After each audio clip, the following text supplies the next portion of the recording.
আমার এক্সপিরিয়েন্সের অনেক অভাব ছিল, তো এখন মাঝে মাঝে বুঝি যে আই উইশ আমি এখন যেভাবে গান করি তখন যদি করতাম তাহলে হয়তো একটা ভালো পজিশন পেতাম। বাট তখন যে যতটুকু পেরেছি যতটুকু করেছি ওটাই ন্যাচারাল ছিল। আবার তখনকার ভয়েস টেক্সচারটা এখন আবার আমার নেই। সো এই জিনিসগুলো খুব মিস করি। বাবা সবসময় বলতো যে তুমি এটা করো না, ওটা করো না। তারপর একটা পর্যায়ে গিয়ে আমার কাছে মনে হলো যে না, আমার আসলে যে জায়গাটুকুতে এসেছি এই জায়গাটা অনেকের স্বপ্ন। সো আমার এখন একটু সিরিয়াস হওয়া দরকার। তারপরে যে এখান থেকে বেরিয়ে কিভাবে কি একদম, যেহেতু গানের শুরুর থেকে গল্প শুনছি, সো এই আজকের তাসনিম আনিকা হওয়ার আগ পর্যন্ত একটু জানতে চাই। চুল পড়া অনেক কমে গেছে, থ্যাংক ইউ মা। চুলের ভিটামিন জুই মাল্টিভিটামিন কোকোনাট অয়েল।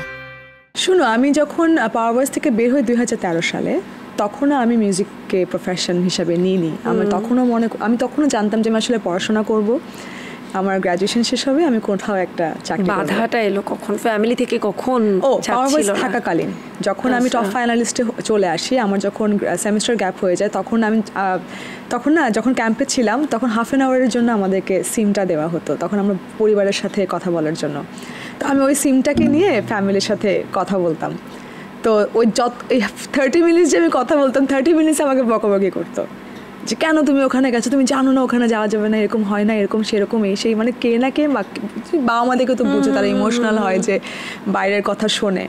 তো কারণ তুমি মিডিয়াতে কাজ করতে পারবা না, এই না সেই না, তারপরে তুমি রিল্যাক্স, কোনো সমস্যা নেই, আমার তো কোনো প্রবলেম নাই। তো আমি তারপর চলে আসি, আমার তো আমি এলিমিনেট হয়ে যাই একটা পর্যায়ে গিয়ে।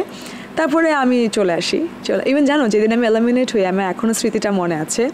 আমার যখন নাম অ্যানাউন্স করা হয় শুটিংয়ে, তখন বলা হলো যে এই রাউন্ডে আনিকা আমাদের সাথে থাকছে না।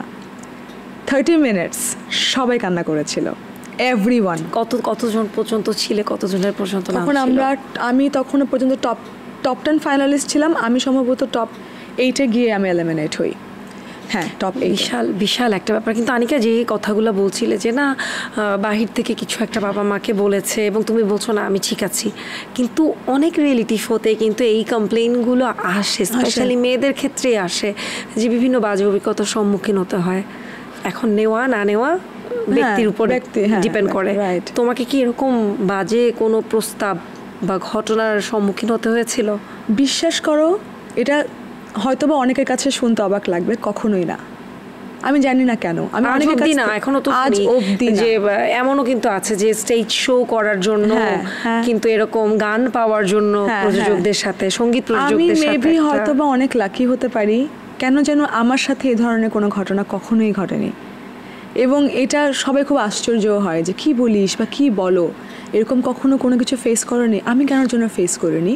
আমার কাছে মনে হয় যে কোনো মানুষ তোমাকে তখনই প্রপোজালটা দিবে বা তখনই তোমাকে এই ধরনের একটা অ্যাপ্রোচ করবে যখন তোমার অ্যাটিটিউডটাও ওরকমই থাকবে। আমার কাছে এটা মনে হয়, তুমি যদি তোমার অ্যাটিটিউডটা ঠিক রাখো, তোমার পার্সোনালিটিটা ঠিক রাখো, আমার মনে হয় না কেউ তোমাকে এভাবে অ্যাপ্রোচ করতে পারবে। এই সুযোগটা কারণেই।